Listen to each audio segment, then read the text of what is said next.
Hello and welcome to BBC News. The number of people killed in the Los Angeles wildfires has risen to 24, with 26 people still missing.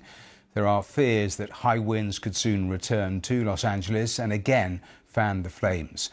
3 fires are still burning around the city. Firefighters say they now have a small window of opportunity to contain them before the arrival of winds of up to 70 miles per hour. Planes continue to dump fire retardant on hillsides across LA, and firefighters are cutting vegetation to slow the spread of the flames. Evacuation orders remain in place. Well, let's go straight to the BBC's Peter Bowes, who's there in LA for us. And Peter, bring us right up to date in terms of the latest assessment we're getting from officials.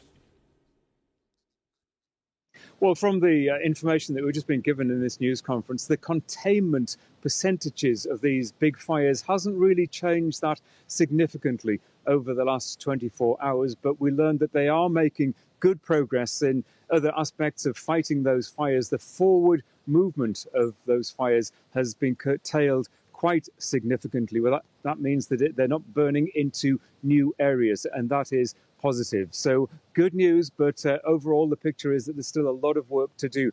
A lot of talk about the winds, and what I'm noticing is, and I've been outside for the last few hours, and I'm noticing every hour that the winds are indeed getting stronger and are expected to peak over the next 24 to 36 hours. But I'm noticing the language from officials is becoming more serious regarding these winds. We've been told and led to believe that perhaps they wouldn't be as strong as last week, the hurricane force winds that we experienced at the beginning of this fire emergency. But now that is the language, that they could be as bad as previously, up to hurricane force, which does not bode well for the firefighting effort, clearly making it more difficult for firefighters. These strong winds also have the effect of just drying the air, and therefore the humidity drops, and that makes it easier for other fires to start when the embers start blowing around into different neighbourhoods.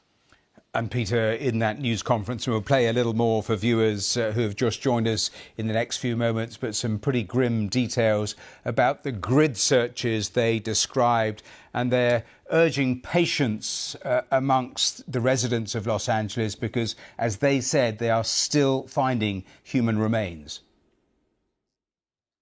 It was very distressing, wasn't it? How the authorities essentially are going from house to house, or at least what is remaining of those properties, to find the remains of humans who may have perished in these fires, and reflecting the anxiety, the perhaps impatience of people from those neighbourhoods who want to get back to what used to be their homes. They want to get back there and see what is remaining and try to figure out their own lives. But they're being told to be patient while the authorities move around this, as they described it, this grim search for human remains. And that is going to be, it's a slow process to do this meticulously and to ensure that they've covered all the ground. But that is the process that is going on now. Tragically, some people just didn't have time to escape from their properties. In some cases, we know that those who perished were actually trying to fight the fires themselves.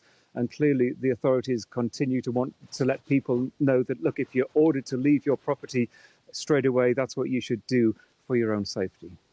Peter, thanks once again. Let's play you a little more of the detail from that news conference because, as Peter was saying, so much concern about the wind speeds, what is likely to happen tomorrow, in Wednesday as well. There are nervousness as the winds pick up. The LA Fire Chief, Kristen Crowley, was just saying to reporters there, warning that the danger isn't over. We're not in the clear. I want to make sure of that. We are not in the clear as of yet, and we must not let our guard down. As we have right now extreme fire behavior, and we need to make sure that the community is staying updated with the most information, updated information as well. Follow all evacuation warnings and orders without delay. And please, please stay safe. Well, there has been looting across areas of Los Angeles County. The district attorney at that news conference slammed those he said had been, quote, taking advantage of the tragic events and said they would be brought to justice. So the criminals have decided that this is an opportunity, and I'm here to tell you that this is not an opportunity.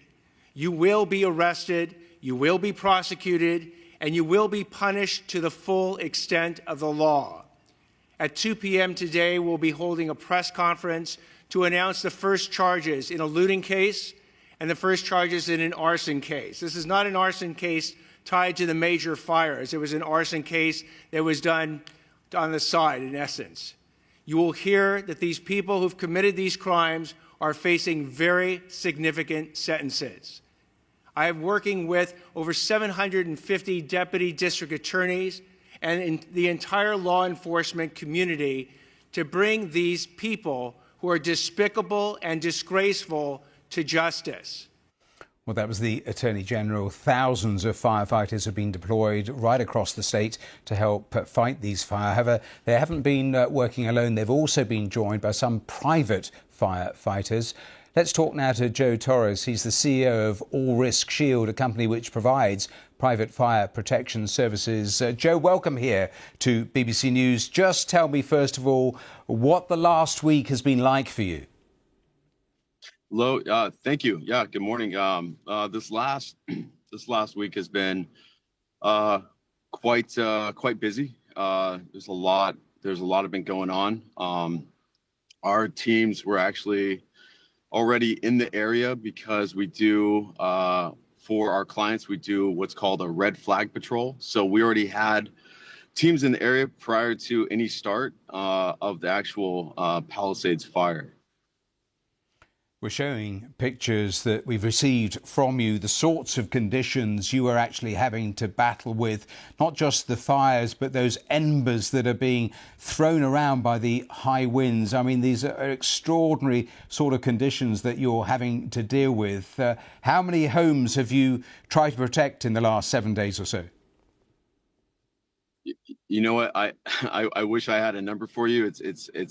It's kind of countless right now. We're still trying to gather that data within our own team as to how many houses we've actually been able to touch and get to, and how many clients we've actually interacted with to let them know, hey, your house is still standing, or maybe there was a loss. But we're still gathering that data. The devastation and destruction of this particular fire and this event is just something I've never seen in my 24-year career in the fire service thus far.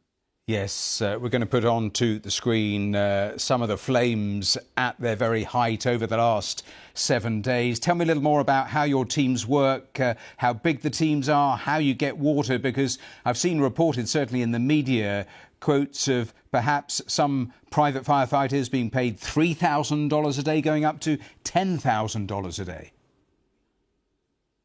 Yeah, yeah. My company operates a little different. We're price point at everybody. Everybody can afford what we do. We're really focused on the preventative side of things, making sure we engage our clients well ahead of anything, any event, for preparation, home hardening, the installation of flame and ever resistant vents, pre-application of long-term fire retardants, and then just preparing our clients throughout the year with kind of what you could say, I guess it's called an incident action plan or an IAP. Again, our price points are at every level sort of thing.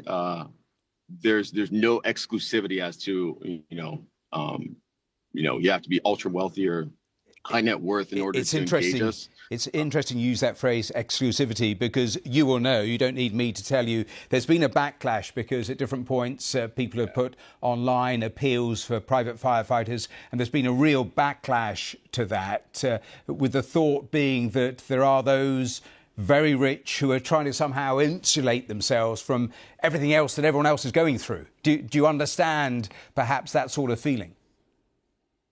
Yes, absolutely. Yeah, I think again, there's a negative connotation that's kind of goes along with that. But again, with my company specifically, we don't operate that way. We're a little different when it comes to that, because look, there's a lot of folks who just want to talk to somebody, and all that it is a phone call and talking to somebody and going, hey, is my home okay? And for us, it's, hey, let's go take a look and see, and we'll get you a picture, and that's it. And that's all they need. And, you know, hey, we're not charging for that. There's no like, hey, you know, we're trying to help as many folks as possible, because in an event like this, resources are spread thin, and that's where we come in. And we, again, with our clients, we're engaged throughout the year. We have local knowledge. We know what the properties look like. Yeah. Authorities and these resources coming from out of state, from out of county, even some of the local authorities and jurisdictions may not have the knowledge we have that with some of our clients. And then on top of that, you know, the water usages and with such, we're not touching hydrants. Those hydrants are for municipalities, for AHJ or authorities having jurisdiction. That's not for privates. That's not for us to touch. And that's something we do not engage with at all. So there's a very, very hard line in the sand with that, especially with my company. Joe Torres, we'll leave it there, but interesting to see how you've been working through all of these unprecedented events. Thank you so much for joining us live on the programme. Well, as we heard in that news conference, so much focus on what the weather is doing, the wind speeds over the next 48 hours. I've been talking to the meteorologist Alex De Silva from AccuWeather. He gave me the very latest. Yeah, over the last 24 to 36 hours, the winds did come down a little bit from their peaks, and that has allowed the firefighters to get some containment on some of these blazes. You look at the Hearst fire, 89% containment, the Eaton fire up to 33% containment, and the biggest fire of them all, the Palisades fire, is up to 14% containment. So a little bit of good news there that the firefighters have gotten a little bit of these fires under control. But unfortunately, yes, over the next 24 to 36 hours, these winds are going to be picking up considerably, coming out of the northeast, right over those same areas that are dealing with the fires right now. We could see gusts 60 to 100 kilometers per hour across a pretty widespread area across the Los Angeles area, even 100 to 130 kilometers per hour in some of this pink area here just north of the city. And again, this is the area where the fires are. So we could see some rapid spread of these fires. I'm concerned about the embers that could be lifted into the air and travel perhaps, several kilometers away from the parent fire. And that has the ability to start new fires.